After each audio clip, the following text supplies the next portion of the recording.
دیندار،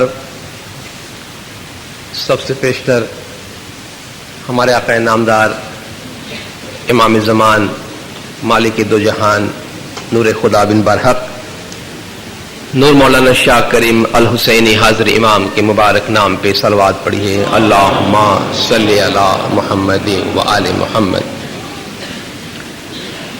دینداروں،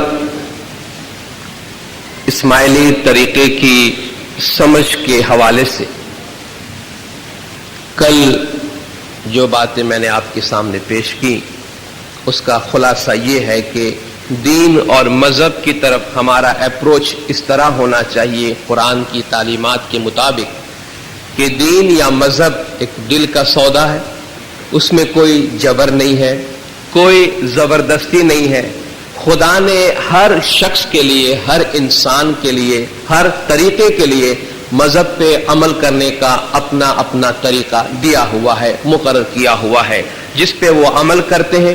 ہر شخص، ہر گروہ اپنے اپنے عمل کا خود ذمہ دار ہوگا۔ اس لیے بار بار قرآن میں یہ فرمایا گیا ہے کہ لنا اعمالنا ولکم اعمالکم، تمہارے لیے تمہارے اعمال ہے، ہمارے لیے ہمارے اعمال ہے۔ اور حضور نے بار بار فرمایا قرآن میں کہ فانتظروا انا من المنتظرین، تم بھی انتظار کرو، میں بھی انتظار کرتا ہوں، فیصلہ خدا کے ہاتھ میں ہے۔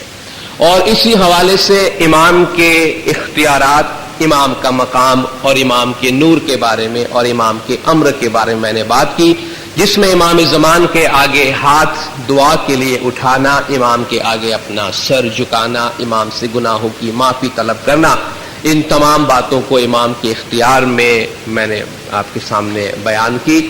ایک سوال گناہ معاف کرنے کے بارے میں تھا، چونکہ بات ہم امام کے اختیار سے کر رہے ہیں، گناہ کے کانسیپٹ سے نہیں کر رہے ہیں، اس لیے کچھ غلط فہمی ہے کہ جب ہم کہتے ہیں کہ امام مومنوں کا گناہ معاف کر سکتے ہیں تو ہم امام کی اتھارٹی کی بات کرتے ہیں۔ اس کا مطلب یہ نہیں ہے کہ مومن جو جی میں آئے کرتا پھرے، جماعت خانے آئے مولا اس کے گناہ معاف کر دیتے ہیں۔ وہ بات تو ہم جب توبہ کا کنسیپٹ ڈسکس کرتے ہیں، جب گناہ کے معافی کا تصور بیان کرتے ہیں، تب وہ باتیں آتی ہے۔ تو میں اس کا خلاصہ کرتا ہوں کہ جب ہم گناہ کے معافی کی بات کرتے ہیں تو گناہ معاف ہونے کی چند شرائط ہوتی ہیں۔ پہلے آدمی جو گناہ کرتا ہے اسے تسلیم کرے، اس کے لیے اپنے دل میں ناپسندیدگی کا اظہار کرے، خدا کے حضور توبہ کرے، پھر سے گناہ نہ کرنے کا وعدہ کرے، تلافی معافات کرے، یعنی جو غلطی اس سے ہو گئی ہے اس کو ٹھیک کرے۔ یعنی اگر کسی کی گلا کی ہے تو اس سے جا کے معافی مانگے، کسی کی امانت میں خیانت کی ہے، کسی کا مال کھا گیا ہے تو وہ مال اس کو لوٹائے، جس کو کہتے کمپنسیٹ کرنا، تلافی معافات کرے، پھر آئندہ وہ گناہ نہ دہرائے، تب خدا کے در سے اس کو معافی ملتی ہے۔ تو یہ تو ہم نے گناہ کے کنسپٹ کے حوالے سے بات کی۔ جب امام کے حوالے سے بات کرتے ہیں تو میں یہ عرض کرنا چاہ رہا تھا کہ امام کو گناہ معاف کرنے کے اختیارات من جانب اللہ ہے، خداوند تعالیٰ کی جانب سے دیا گیا ہے۔ امام زمان کے سامنے اپنا سر جھکانا یا امام سے دعاؤں کے لیے ہاتھ اٹھانا، اس میں بعض لوگ ہمیں تنقید کرتے ہیں یا کہتے ہیں کہ یہ شرک ہے، اسماعیلی شرک کرتے ہیں، امام کو وہ مقام دیتے ہیں جو خدا کے برابر ہو جاتا ہے، اس لیے اسماعیلی شرک کرتے ہیں۔ اور جب ہم سے کوئی آ کے تم شرک کرتے ہو تو وہ آ کے ہم سے کہتے ہیں کہ بھئی ہم تو شرک کرتے ہیں۔ اس کو ہم ڈسکس کریں گے اس بنیاد پہ کہ کیا شرک ہے اور کیا نہیں ہے، وہ کہنے کا کس کو اختیار ہے، اس کے پاس اتھارٹی ہے جو ہمیں یہ بتائے کہ شرک کیا ہے، شرک نہیں ہے۔ کیا راہ چلتا ہوا ہر آدمی ہمارے بارے میں فیصلہ دے اور ہم اسے ایز اٹ از قبول کر لیں؟ حاضر امام نے گائیڈنس دیتے ہوئے فرمایا ہے کہ ہمارے مذہب پہ تنقید کرنے والوں کو پہلے آپ جانچیں کہ وہ تنقید کرنے میں کتنا کمپیٹنٹ ہے، وہ خود کتنا لائق ہے کہ وہ یہ بات کر رہا ہے۔ تو ہم اس بنیاد پہ بات کریں گے کہ مذہب کے بارے میں فیصلہ دینے کا حق کسے حاصل ہے۔ جب وہ حق ہم ایسٹیبلش کریں گے تو پتا چلے گا کہ شرک کہاں ہے اور شرک کہاں نہیں ہے۔ تو آج ہم امامت اور قرآن، امام اور قرآن کے باہم تعلقات کی بات کریں گے اور مذہب میں جو تبدیلی کا عنصر ہے اس کی بات کریں گے۔ اسلام دین کی یہ بنیاد تصور کی جاتی ہے کہ قرآن اللہ تبارک و تعالیٰ کا کلام ہے، بے شک ہے، اس میں کوئی شک نہیں۔ قرآن کیا ہے؟ خدا کی طرف سے نازل ہوا ہے۔ گویا قرآن کی دو صورتیں ہمارے سامنے بنتی ہیں، ایک تو وہ قرآن جو ہمارے پاس ہے، دوسرا وہ منبع، وہ مرکز، وہ سورس جہاں سے قرآن نازل ہوا۔ ظاہر قرآن سارا کا سارا تو نازل نہیں ہو گیا ہے، کیونکہ اگر نبی صاحب 23 سال تک تھے نبوت میں تو اتنا قرآن نازل ہوا، اگر نبی صاحب کی نبوت 50 سال رہتی تو اور نازل ہوتا نا، وہ قرآن کہاں سے آتا؟ کہیں نہ کہیں سے تو آتا نا۔ آج تک اگر قرآن نازل ہونا جاری رہتا تو قرآن کہیں نہ کہیں سے آتا نا۔ اس کا مطلب 23 سال میں جتنی ضرورت تھی اتنا نازل ہوا، باقی کہیں نہ کہیں محفوظ ہے۔ ہم اس قرآن کی بات کریں تو قرآن جس مقام پہ محفوظ ہے اسے لوح محفوظ کہتے ہیں، یعنی قرآن کا سارا علم ایک جگہ موجود ہے، بالفاظ دیگر وہ خدا کے نور میں ہے۔ اس لیے خدا ایک کتاب زمین پر حاضل قرآن کی بات کرتا ہے، دوسرا اوپر جسے ذالک الکتاب کہتا ہے، یہ قرآن اور وہ کتاب ذالک الکتاب لا ریب فیہ، اس کتاب میں کوئی شک نہیں ہے۔ اور ایک کتاب کے لیے خدا فرماتا ہے وَلَدَيْنَا كِتَابٌ يَنطِقُ بِالْحَقِّ، میرے پاس ایک کتاب ہے جو سچ سچ بولتی ہے۔ خدا فرماتا ہے لدینا کتاب ینطق بالحق، میرے پاس کتاب ہے سچ سچ بولتی ہے۔ جب مولا مشکل کشا مرتضی علی صلوات اللہ علیہ اپنے صحیفے کے مطالعے کے دوران قرآن کی اس آیت پہ گزرے تو قرآن کے صحیفے کو اٹھا کے اپنے سر مبارک پہ رکھا اور فرمایا بول اللہ کی کتاب، بول کیا بولنا چاہتی۔ 3 دفعہ آپ نے فرمایا بول اللہ کی کتاب کیا بولنا چاہتی ہے۔ لوگوں نے دیکھا کہ مولا کیا کر رہے ہیں، آپ یہ بتانا چاہ رہے تھے کہ یہ کتاب بیچاری کچھ نہیں بول سکتی۔ آپ یہ بتانا چاہ رہے تھے خدا فرماتا ہے میری کتاب سچ سچ بولتی ہے، میں نے پوچھا بول میری کتاب کیا ہے تجھ میں، بول نہیں بولتی۔ خدا فرماتا ہے اس قرآن کا جو نور ہے وہ کسی اور مقام پر ہے، اس لیے فرماتا ہے قد جاءکم من اللہ نور و کتاب مبین، ہم نے تمہاری طرف نور اور کتاب مبین بھیجا ہے، یعنی کتاب ہے، کتاب کے ساتھ ساتھ نور بھی نازل ہوا ہے، اور نور کے بغیر کتاب سمجھ میں نہیں آ سکتی، کتاب میں نظر نہیں پڑ سکتی ہے۔ اس لیے خدا نے حضور کو قرآن کا معلم کہا، قرآن کا ٹیچر کہا، یعنی قرآن پڑھانے والے کے بغیر جو کہ اس کا نور ہے سمجھ میں نہیں آ سکتا ہے۔ خدا فرماتا ہے یہ قرآن تمہارے سامنے الفاظ میں ہے، اس کے جو معجزات ہے، نور ہے، وہ زندہ معجزات کی صورت میں میرے خاص بندوں کے سینوں میں ہے۔ بل ہوا آیاتم بیناتن فی صدور الذین اوتوا العلم، بلکہ یہ قرآن زندہ معجزات کی صورت میں ان لوگوں کے دلوں میں ہے جسے ہم نے علم دیا ہے۔ یعنی قرآن کدھر ہے؟ حقیقی قرآن کدھر ہے؟ بل ہوا آیاتم بیناتن، زندہ آیات کی صورت میں جن کو ہم نے علم دیا ہے ان کے سینوں میں ہے۔ کس کو علم دیا گیا ہے؟ قرآن کیا کہتا ہے؟ کس کو علم دیا گیا ہے؟ یقول الذین کفروا لست مرسلا قل کفی باللہ شہیدا بینی وبینکم ومن عندہ علم الکتاب۔ اے محمد یہ کفار کہتے ہیں کہ آپ رسول نہیں ہیں، آپ کہہ دیجئے تمہارے اور ہمارے درمیان ایک اللہ کافی گواہ ہے اور دوسرا وہ جس کے پاس کتاب کا علم ہے۔ ایک آدمی کی طرف اشارہ ہے،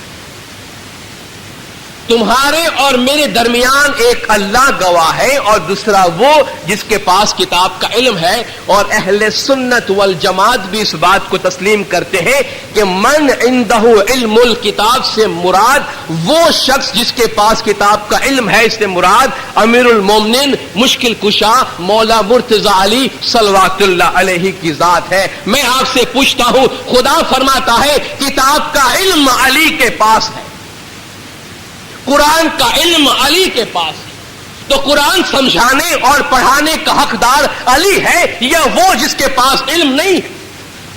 دین کے بارے میں فیصلہ دینے کا حق اسے حاصل ہے جسے خدا نے علم دیا ہے، یا اسے حاصل ہے جو بازاروں سے کرائے کا علم لیتے ہیں؟ شرک کیا ہے اور توحید کیا ہے، اس کا فیصلہ راہ چلتا ہوا کوئی آدمی دے گا یا وہ دے گا جس کے گھر میں کتاب اترا ہے، جو قرآن کا مالک ہے۔ میں کہتا ہوں قرآن کا مالک ہے، کیونکہ قرآن کہتا ہے کہ علی قرآن کا مالک ہے۔ کس طرح مالک ہے؟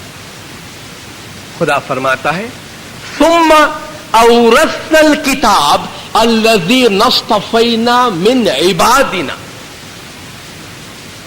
ہم نے ہمارے چنے ہوئے بندوں کو کتاب کا وارث بنایا ہے۔ ہم نے ہمارے چنے ہوئے منتخب کیے ہوئے بندوں کو کتاب کا وارث بنایا ہے۔ وارث کیا ہوتا ہے؟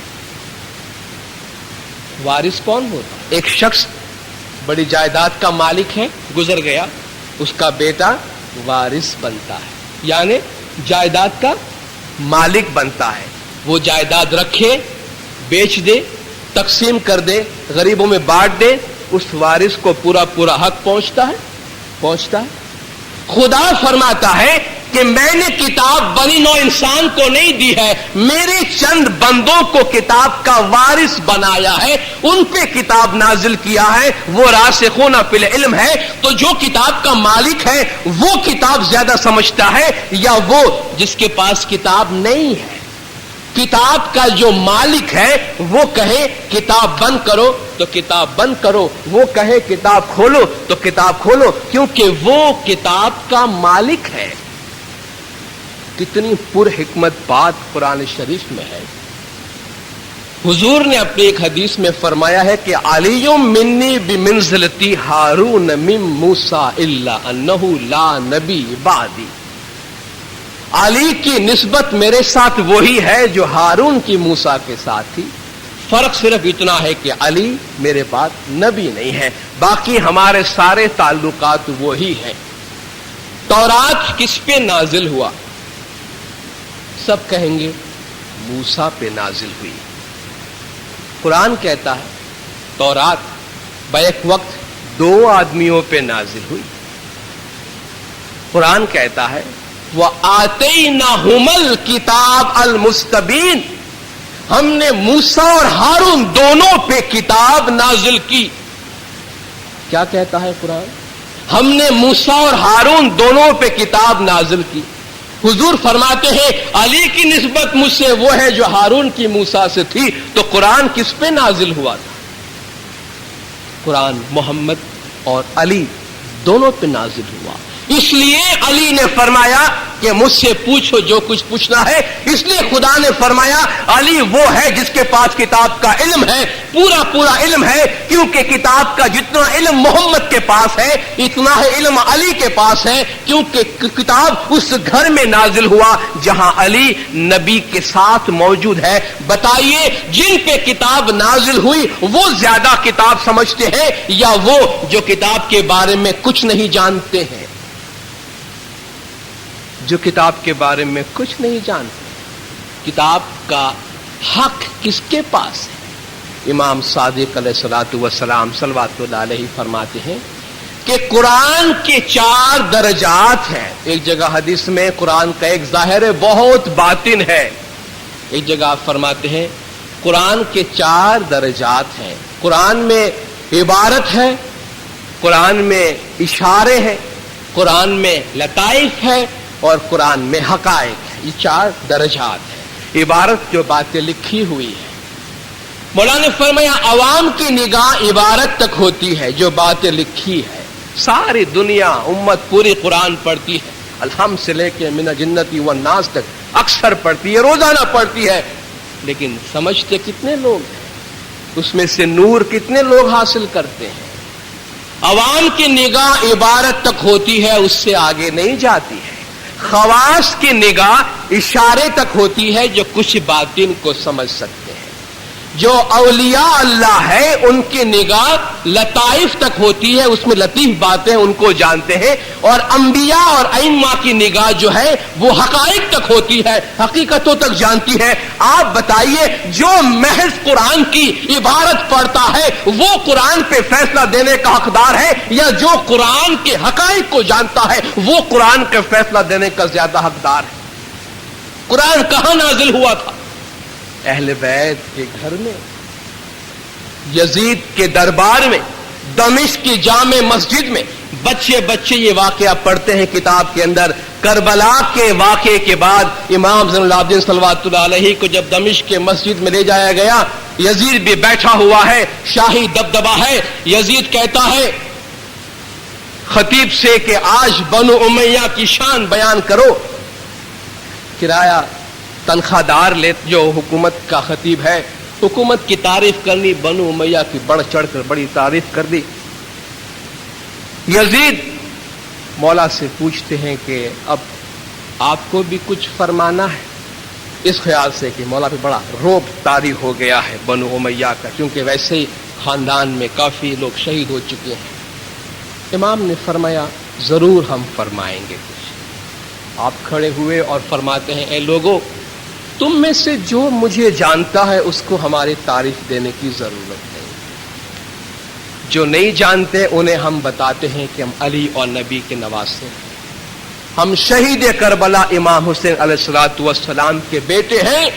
جبرائیل ہمارے گھر میں آیا کرتے تھے اور قرآن ہمارے گھر میں نازل ہوا ہے۔ ابھی آپ نے اتنا ہی فرمایا تھا تو لوگوں کا جو ماحول تھا بدلنے لگا۔ یزید نے دیکھا کہ ابھی فوراً یہاں کا جو ماحول ہے بہت بدل جائے گا مولا کے فیور میں۔ مؤذن سے کہا بھی نماز کا وقت ہو رہا ہے، اذان دو۔ مولا زیادہ کچھ بولنے نہ پائے۔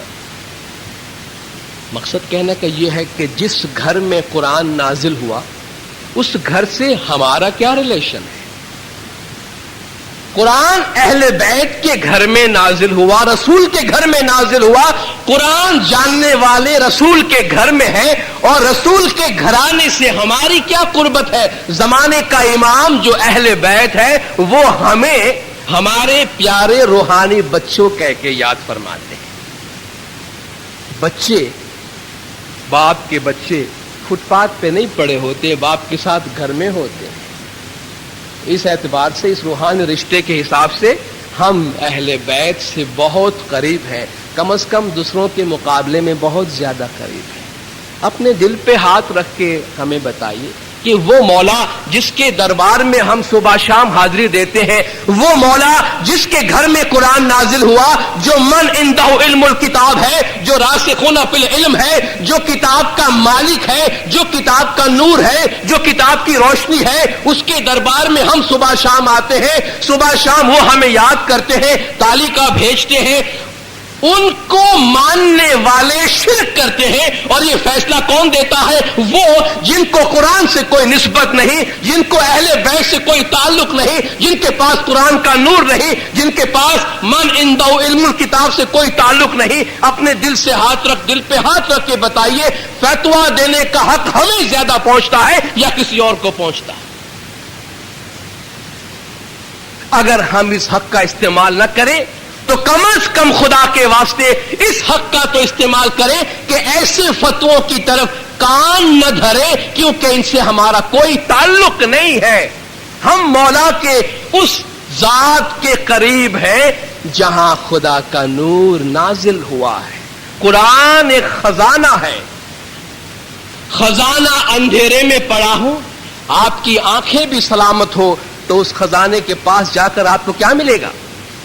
آپ کی آنکھیں اور خزانے کے درمیان جو بات رشتہ پیدا کرتی ہے وہ روشنی ہے، وہ نور ہے۔ ہماری عقل آنکھیں ہیں، قرآن خزانہ ہے، اس کے درمیان جو لنک پیدا ہوگا، اس کے درمیان جو رشتہ بنے گا، قرآن میں سے حقیقتیں نکالنے کی جو نور ہے وہ زمانے کا امام ہے۔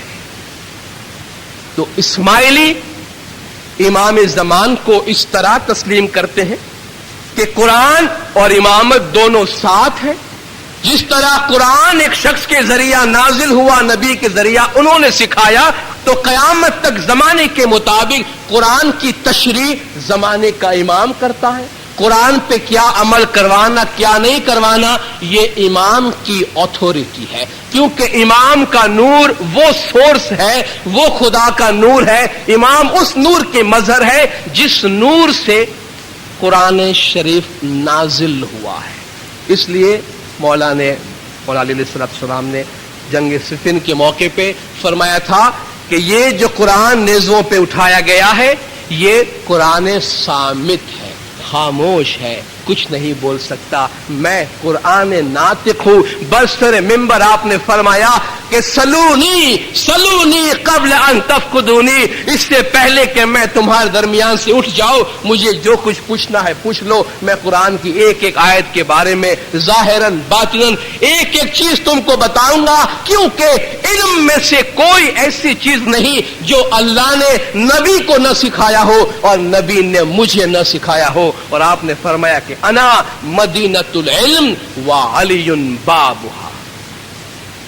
تو امام کی اور قرآن کے اس تعلقات کے بعد اب ہم مذہب کے اس ظاہری صورت کی طرف آتے ہیں کہ زمانے کے ساتھ ساتھ ہمارا طریقہ اتنا کیوں بدلتا گیا ہے. ہم اس ازلی پرنسپل پہ عمل کرتے ہیں کہ خدا نے دین کو نیچرل بنایا ہے. دین اسلام نیچرل ریلیجن ہے، مولانا نے بھی فرمایا ہے. اور نیچر میں کیا ہے؟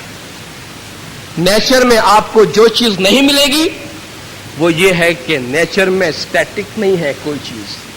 نیچر میں جو باتیں بار بار آپ کو نظر آتی ہے وہ کیا ہے؟ چینج ہے، تبدیلی ہے. ہر چیز بدلتی ہے. جو چیز ٹائم اور اسپیس کے درمیان آ گئی ہے دینداروں وہ بدلتی ہے. 1000 سال پہلے دنیا کیسی تھی، آج دنیا کیسی ہے، 1000 سال کے بعد دنیا کیسی ہو جائے گی. بدلی ہے دنیا یا نہیں بدلی ہے؟ دنیا بدلی ہے یا نہیں بدلی ہے؟ بدلی ہے. خدا نے دین کس کے لیے بنایا ہے؟ دنیا کے لیے یا آخرت کے لیے؟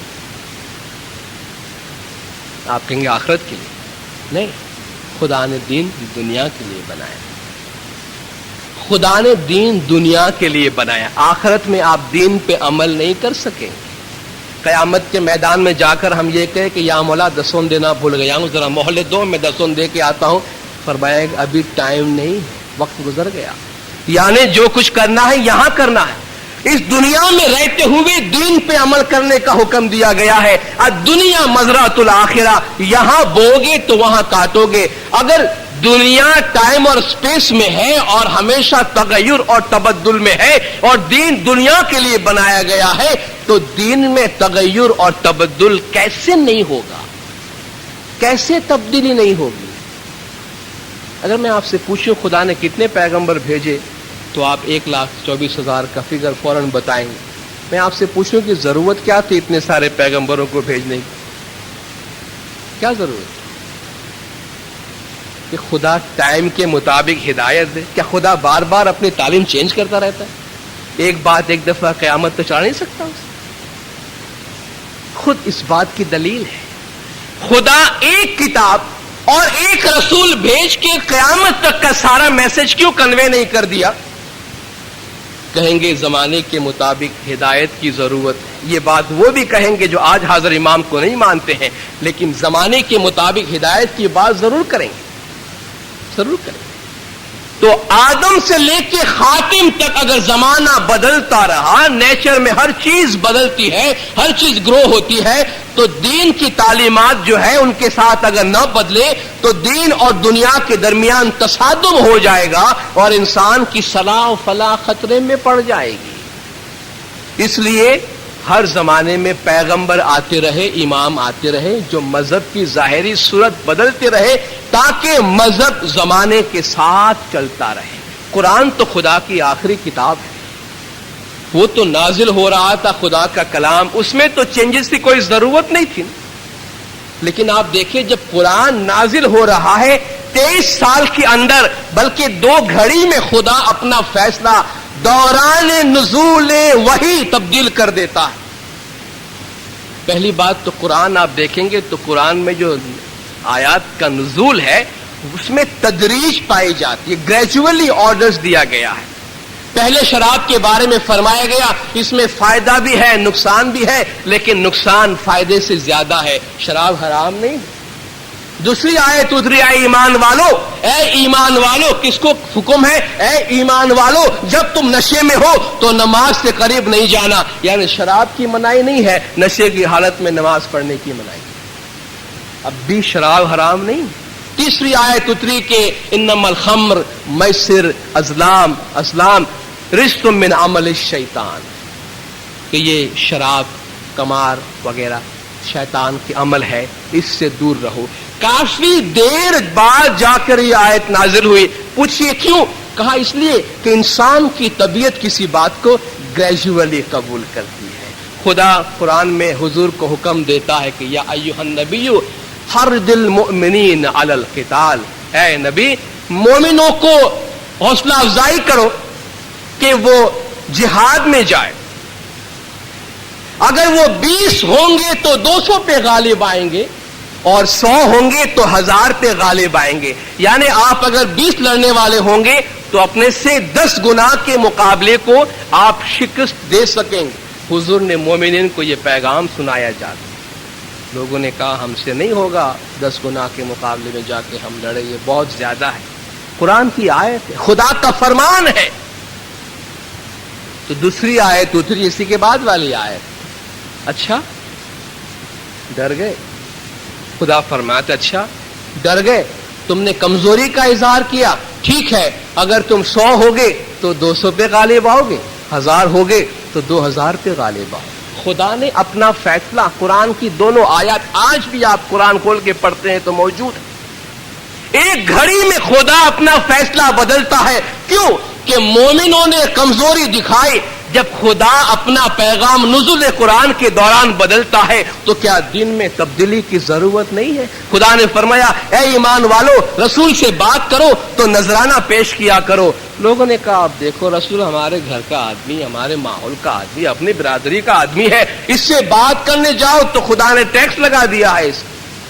خدا نے فرمایا اچھا اشفقتم، کیا تمہیں یہ بھاری لگتا ہے؟ ٹھیک ہے کوئی بات نہیں، ایسے چل رہا تھا ویسے چلایا۔ آپ نے دیکھا، میں نے صرف آپ کو 2 مثالیں دی ہے، قرآن میں ناسخ اور منسوخ کی بے شمار مثالیں ہیں۔ یعنی ایک آیت دوسری آیت کو کینسل کرتی ہے، ایبروگیٹ کرتی ہے، کیونکہ کہتے ہیں حالات بدل گئے تو ایک آرڈر کو دوسرے آرڈر نے آ کر کینسل کیا۔ چلے آپ کہیں گے خدا کا حکم خدا بدل دیتا ہے، لیکن خدا کا حکم جب لوگوں کا مقرر کیا ہوا خلیفہ بدل دے یہ کہتے ہوئے کہ زمانہ بدل گیا ہے تو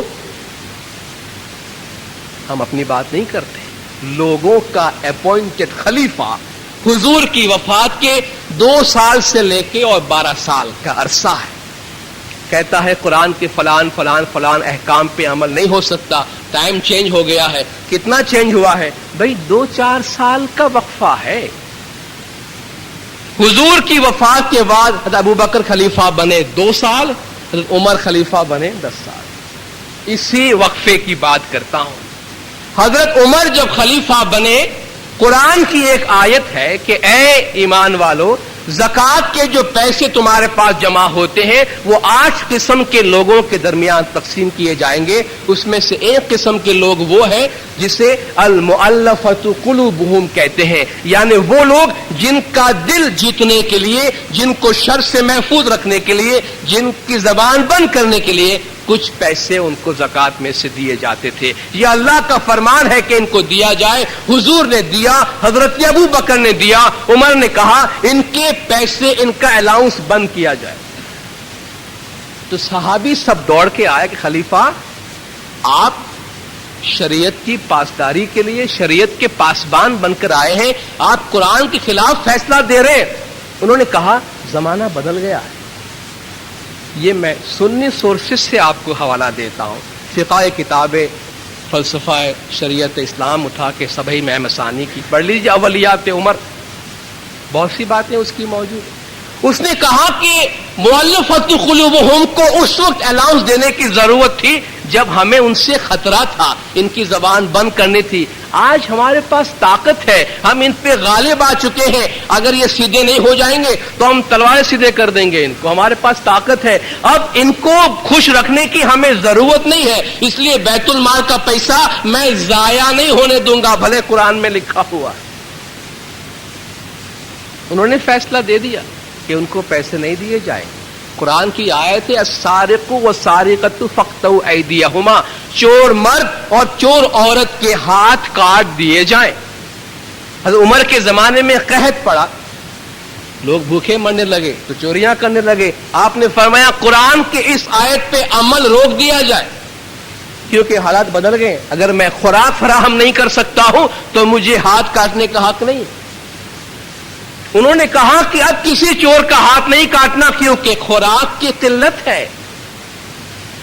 قرآن کا فیصلہ تھا کہ اگر ایک شخص، مثال اچھی نہیں ہے معذرت کے ساتھ اپنی بہنوں سے، اگر کوئی شوہر اپنی بیوی کو ایک ہی سٹنگ میں 3 دفعہ طلاقیں دے تو وہ ایک ہی طلاق شمار ہوتی تھی. اس کو بعد میں مہلت دی جاتی تھی کہ وہ سوچے کہیں اس نے جذباتی فیصلہ تو نہیں کیا. پھر دوسری نشست میں اگر طلاق دیتا پھر اس سے مہلت ملتی، پھر جا کے وہ فائنل ڈیورس اپنی وائف کو دے سکتا تھا. حضرت عمر کے زمانے میں شاید ان کے کہنے کے مطابق شوہروں نے اس کو غلط استعمال کرنا شروع کیا. خامخواہ اپنے بیگمات کو پریشان کرنے کے لیے، دھمکانے کے واسطے طلاق دے دیتے. ان کو معلوم تھا کہ 3 جب تک نہیں تب تک فائنل نہیں ہوگی طلاق. حضرت عمر نے کہا کہ یہ شوہر حضرات جو ہیں وہ طلاق کو مذاق بنا رکھا ہے، اس لیے انہوں نے فیصلہ دیا کہ اب اگر کوئی شوہر اپنی بیوی کو ایک ہی نشست میں 3 طلاقیں دیتا ہے جو پہلے 1 طلاق شمار ہوتی تھی تو میں اسے 3 طلاقیں شمار کر کے ایک ہی سٹنگ میں فائنل طلاق کروا دوں گا. اسے وجہ کیا تھی؟ شوہروں کو سزا دینے کی کہ انہوں نے طلاق کو مذاق بنا رکھا ہے. فیصلہ قرآن کے خلاف تھا. یہ جو فیصلے حضرت عمر نے دیے، کیا امت نے یا علماء نے اس پہ کرٹیسائز کی ان کی؟ نہیں. آپ کتابیں پڑھیں گے تو ان فیصلوں کی وجہ سے حضرت عمر کی بڑی تعریف کی جاتی ہے، ان کی واہ واہ کی جاتی ہے. کیوں کہ کہتے ہیں حضرت عمر کی فہم و فراست اور دور اندیشی دیکھو کہ وقت آنے پر بوقت ضرورت امت کی مصالحت کو سامنے رکھتے ہوئے، امت کے مسلمات کی عافیت کو سامنے رکھتے ہوئے انہوں نے قرآن اور سنت اور حدیث کے خلاف فیصلہ دینے سے بھی گریز نہیں کیا. کتنے بڑے مدبر تھے وہ. میں آپ سے پوچھتا ہوں، ہم اس پرنسپل کو 100% قبول کرتے ہیں، انہوں نے بڑا اچھا کیا. ہم آپ سے پوچھتے ہیں، آپ کے مقرر کیے ہوئے خلیفے جن کے پاس کوئی ڈیوائن اتھارٹی نہیں تھی، انہوں نے کبھی ڈیوائن اتھارٹی کا دعویٰ نہیں کیا. حضرت ابو بکر خلیفہ ہو کے جو پہلی اسپیچ دی اس میں کیا کہتے ہیں؟ اہل سنت والجماعت کی کتابوں سے ہے کہ اے لوگوں، تم نے مجھے خلیفہ بنایا ہے، میں تم میں کا بہترین آدمی نہیں ہوں. حضرت ابو بکر کہتے میں تمہارے میں سے بہترین آدمی نہیں ہوں، تم نے مجھے بنایا ہے. دیکھو اگر میں سیدھا چلوں تو میری پیروی کرنا، اگر میں ٹیڑھا ہو جاؤں تو مجھے سیدھا کر دینا، کیونکہ میرا بھی ایک شیطان ہے جو کبھی کبھی مجھ پہ غالب آ جاتا ہے. یہ خلیفہ ہے، ایسا خلیفہ جسے احساس ہے کہ اسے خدا نے نہیں بنایا، انسان نے بنایا. وہ اگر قرآن کے خلاف فیصلہ دے سکتا ہے تو دینداروں، وہ جس کے بارے میں خدا کا فرمان ہے کہ منصوص من جانب اللہ ہے، ڈیوائن اتھارٹی ہے، کتاب کا مالک ہے، کتاب کا وارث ہے، کتاب کا عالم ہے، کتاب کا معلم ہے، وہ قرآن کے مقابلے میں اپنا فیصلہ، قرآن کی لکھی ہوئی باتوں کے مقابلے میں اپنا فیصلہ دینے کا حق رکھتا ہے یا نہیں رکھتا ہے. ہم اسی پرنسپل کے تحت جس پر عمر نے فیصلے دیے، اسی بنیاد پہ بات کرتا ہوں میں کہ اس سے زیادہ حق علی کو اور اولاد علی کو قرآن کے مقابلے میں فیصلہ دینے کا پہنچتا ہے یا نہیں پہنچتا ہے. اگر ہم کنونس ہیں کہ پہنچتا ہے امام کو حق، تو پھر لوگوں کی باتیں نہ سنیں کہ امام قرآن کو فالو کرتے ہیں کہ نہیں کرتے ہیں. یہ قرآن میں یہ لکھا ہوا ہے، ہم لوگ ایسا کیوں کرتے ہیں؟ قرآن میں یہ لکھا ہے، ہم لوگ ایسا کیوں نہیں کرتے ہیں؟ اگر ہم جانتے ہیں کہ امام کی اتھارٹی کیا ہے، اگر ہم جانتے ہیں امام کا مقام کیا ہے، تو آئندہ خدا کے لیے یہ سوال نہیں پوچھنا کہ قرآن میں ایسا لکھا ہوا ہے تو امام نے ایسا کیوں بولا ہے. یہ تو ایک چھوٹا بچہ پڑھنے کے لیے جائے پہلی کلاس میں اور پروفیسر اس دن اگر پڑھانے سے آگے اتفاق سے اور کہا کہ بچوں آج کتاب بند کرو، میں جو بولتا ہوں وہ تم پڑھو. اس میں سے کوئی ہوشیار بچہ ہوگا تو کہا اگر نہیں سر ہم کو تو کتاب کے مطابق پڑھنی، بس ہم آپ کی باتیں نہیں سنیں. جو کہتے ہیں کتاب، وہ بیبی کلاس، ایک پرائمری کا بچہ ایسی بات کرتا ہے پروفیسر کے سامنے کہ آپ کتاب کو فالو کیجئے، بس ہم کتاب کو فالو کرنا چاہتے ہیں. وہ کہے گا بیٹا بند کرو کتابیں، ایسی سینکڑوں کتابیں گھول کے میں پی گیا ہوں. میری باتیں سنو. تم جب عقل مند ہوگے تو سمجھو گے کہ پروفیسر میں اور پرائمری ٹیچر میں کیا فرق ہوتا ہے. آپ اگر 100 کتابوں کا مطالعہ کر کے 4 صفحات کا ایک آرٹیکل لکھتے ہیں تو کیا جو کچھ آپ نے مطالعہ کیا وہ سب کے سب اس کتاب میں، اس آرٹیکل میں منتقل ہوتا ہے؟ ہوتا ہے. آپ نے بہت ہی اچھا یا برا خواب دیکھا، اس کو آپ نے لکھا. کیا آپ اپنے جذبات اس تحریر پہ منتقل کر سکتے ہیں؟ کیا کوئی آپ کی تحریر پڑھ کے وہ تجربہ کر سکتا ہے جو آپ نے خواب میں کیا؟ کوئی نہیں کر سکتا. 4 صفحات کا آرٹیکل پڑھ کے کیا کوئی 100 کتابوں کا علم حاصل کر سکتا ہے؟ نہیں کر سکتا. تو قرآن کی جو لکھی ہوئی باتیں ہیں وہ کیا ہے؟ جو باتیں تحریر میں آ گئی وہ محدود ہے. جس سورس سے وہ آیا ہے وہ امام کی عقل ہے، وہ امام کا نور ہے. اس کی باتیں کبھی بھی تحریر میں ٹرانسفر نہیں ہو سکتی ہے، اور تحریر کی چیزوں کو پڑھ کر کوئی بھی اس سورس کو سمجھ نہیں سکتا ہے. اس لیے لنک ڈائریکٹ سورس سے ہونا چاہیے، اور سورس کی روشنی میں لکھی ہوئی باتوں کو دیکھنے کی کوشش کرنی چاہیے. ایک چھوٹا بچہ ہے، اس کی غذا، اس کا لباس آج مختلف ہے. تھوڑا بڑا ہوتا ہے، لباس بھی بدلتا ہے، کھانا بھی بدلتا ہے، پینا بھی بدلتا ہے، ضروریات بدلتی ہے، جسمانی، جذباتی، عقلانی، روحانی تمام ضرورتیں بدلتی ہے. ہر چیز گرو ہو رہی ہے، آگے سے آگے بڑھ رہی ہے. ساری انسانیت ترقی کر رہی ہے. جب ساری انسانیت آگے بڑھ رہی ہے تو مذہب اس کے ساتھ چلے گا یا نہیں چلے گا؟ ہم اسی پرنسپل کے تحت چلتے ہیں. لوگ ہم سے پوچھتے ہیں کہ بھائی آپ بھی مسلمان، ہم بھی مسلمان، آپ تو بڑے بدل گئے. ہم تو ویسے کہ ویسے، آپ بڑے بدل گئے. ہم اس یہی کہتے ہیں کہ بھائی ہم چلتے رہے، تم کھڑے رہے. ہم زمانے کے ساتھ چلتے رہے تو ہمارے سامنے ایسی بے شمار ہزاروں بہاریں آئی. تم کھڑے رہے تو وہیں کے وہیں رہے، مسائل میں گھرے رہے. تو فرق یہ ہے دینداروں کہ ہم اس پرنسپل پہ عمل کرتے ہیں کہ نیچر کے ساتھ چلتے ہیں. خدا نے امام کو رکھا ہے زمین میں دین کو چلانے کے لیے. ہم نے امام کے ہاتھ کو پکڑ لیا ہے، امام کے دامن کو پکڑ لیا ہے. Follow the commander and not the command. ایک دفعہ کمانڈ آیا، کل کمانڈ چینج ہو جائے گا. اس لیے صرف کمانڈ کو مت پکڑو، کمانڈر کو پکڑو. وہ آج کہتا ہے فائر، کل کہتا ہے سیز فائر. اس کے کہنے کے مطابق عمل کرو. وہ کل کہتا ہے سیز فائر تو یہ مت بولو کل تم نے کہا فائر، آج کہتے ہو ceasefire. Follow the commander and not the command. امر کرنے والوں کو فالو کرو. ہم امر کرنے والے کو فالو کرتے ہیں.